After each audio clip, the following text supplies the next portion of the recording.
for any practical thing that they do for my nose, but because they're beautiful, to see the beauty of the Lord. I sometimes think that we pragmatic Adventists are going to get to heaven, and after the first week or two and there's no more souls to save, and we're going to come up to Jesus and say, what is there to do around this place anyway? And Jesus will maybe stop and say, have you ever smelled the roses I made for you?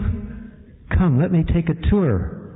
Take you on a tour of the Garden of Eden. Well, I know I'm drawing this out as kind of a caricature, but the point is, the sanctuary was made not just so that we can learn a doctrine. The sanctuary is a bastion of beauty. Why did God make that sanctuary on earth so beautiful? Why did He have almost every kind of visual art known to humankind there in that sanctuary? From tapestries to sculpture to engraving to lavish display of gold and silver and bronze and jewels, to art in the round, to cherubim and candelabras and colors and textures and fine embroideries, and on and on and on the list can go. Why did God use over a ton of gold in that mosaic sanctuary?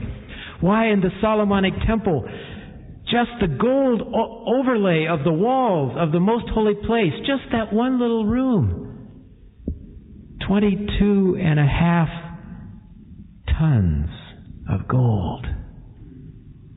Because God is a lover of the beautiful. Because God wanted us to know that the plan of salvation was beautiful. Stop and smell the roses. Stop and see the beauty of the Lord in the sanctuary. You know, we sometimes get so wrapped up in arguing over the niceties of justification and sanctification and what are the intricacies of dividing between those things. You know, in the Old Testament, those words are rarely even used. Most of the time, God talks about salvation in the language of beauty. You ever notice that? Book of Isaiah, the book of Psalms, strength and beauty are in His sanctuary. Awake, O Zion, put on your beautiful garments. Isaiah 52:1.